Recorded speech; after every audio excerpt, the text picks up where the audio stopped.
Welcome to Political Perspectives. I'm Editor-in-Chief Hugo Gurdon. If you're joining us on YouTube, please like and subscribe. Join the community that we are growing on YouTube. I'm joined today by Jim Antle, who's the executive editor of the Washington Examiner magazine. And Jim, we're talking at a time which is just a few days away from Donald Trump's inauguration, and the confirmation hearings for his cabinet picks are now in full swing up on Capitol Hill. The first one was Pete Hegseth on Monday, who's been nominated to run the Pentagon.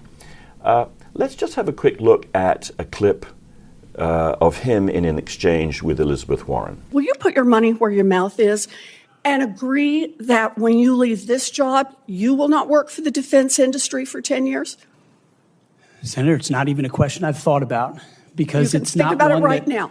It's not one. My motivation for this job I understand has never that. I been just about need what a could yes or no conceivably here. come next. Time is short. I just need a yes or no. I would consult with the president about what the policy should be In at the Defense other Department. words, you're quite sure that every general who serves should not go directly into the defense industry for 10 years.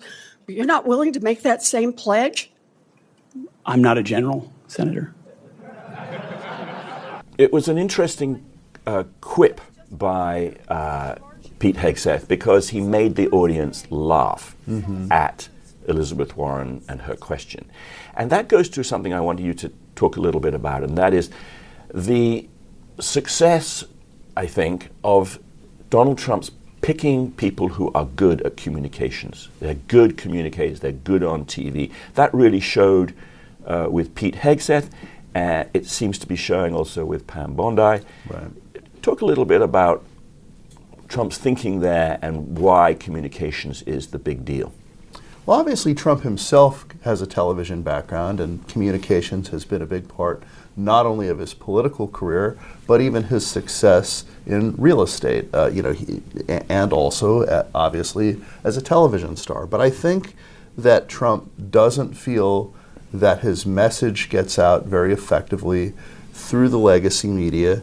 He still thinks those institutions are important, however, especially television, but other media as well, including print.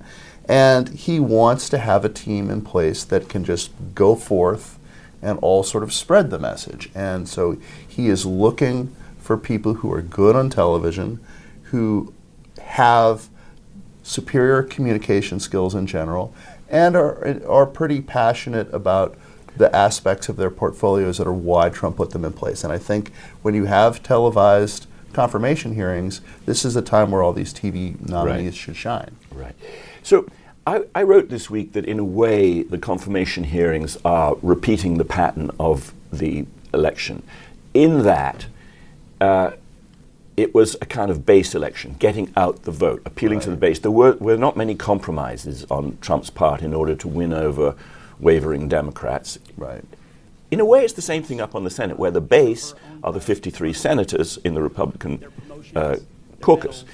Pete Hegseth has met with Jack Reed, head of the Armed Services Committee, but he hasn't met with any others, although apparently he reached out and was ignored early on when his nomination looked to be in trouble. What I wanted to ask is that, does that suggest in a way that the confirmation hearings are in a way sort of irrelevant, that in fact the nominee's going to get through because they've got the votes? John Thune, the new majority leader, has got the votes lined up and this is all primarily theater, or are there some who are really in question? Well, I think that the people who might be somewhat in question are the nominees who come from the coalition that is sort of unique to Trump, that isn't necessarily that electorally important to Republican senators. So Robert F. Kennedy Jr. and Tulsi Gabbard, although RFK Jr. does look like he's in fairly good shape, but those are two that I would look at and wonder about if certain Republican senators want to balk, quite simply because maybe Donald Trump needed the types of voters that might have otherwise voted for RFK Jr. to get elected president, but really nobody needs those voters to get elected as a Republican senator from Tennessee or South Dakota or wherever. So those would be the people I would look at. Hegseth looked like he might be in trouble to start with, but a really big communication blitz, again, the importance of these TV skills, appears to have saved his nomination. So let's turn our attention to the inauguration. As I say, we're just days away. And one of the things that's absolutely fascinating about this is that no one who's now alive has ever seen this before. It was way back in 1893 that Grover Cleveland was the last president who was returning after defeat. Right. Donald Trump has done something in being re-elected after being defeated that hasn't been done for a very long time. You've been writing about how this is sort of giving him, as it were, first-term energy, like a new president coming in, when he's actually coming in for a second term. Right. I mean, the second term historically is pretty lethargic compared to the first.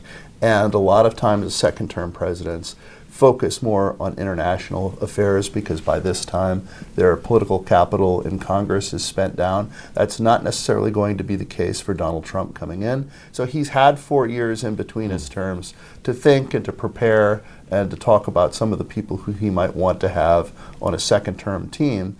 But he hasn't been putting in the grueling hours of a sitting president. So he's going to come in with that sort of energy, but he's also going to have a state of urgency because he's constitutionally ineligible to run for re-election. Yeah, right.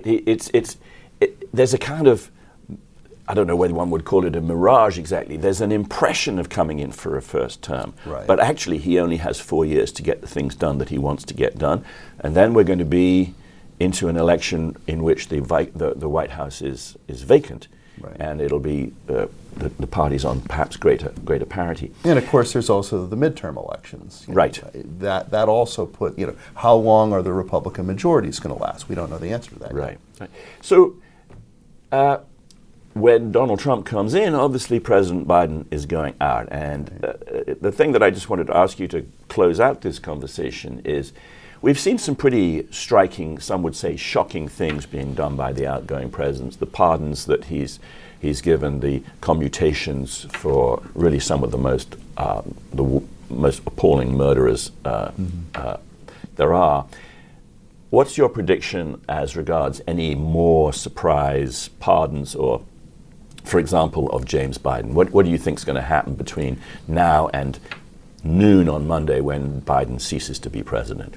I think there's a reasonably decent chance of a last-minute James Biden pardon, and I think it's a virtual certainty there will be some other sort of symbolic pardon that shows, Donald Trump is going to persecute people. We're preemptively protecting this resistance or this never Trump hero from such persecution. So I don't know if it would be somebody like Liz Cheney. The sorts of people who would get the Presidential Medal of Freedom under Biden are maybe going to get a pardon before he leaves as well. Well, there's all sorts of...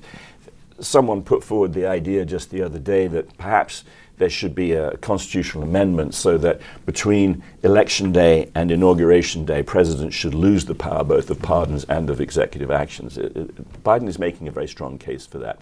But that, Jim, is where we'll leave it. We're going to leave it until next week. Please join us again on Political Perspectives. And as I say, do like and subscribe to YouTube. We want you to join us as part of our wide circle of readers and viewers.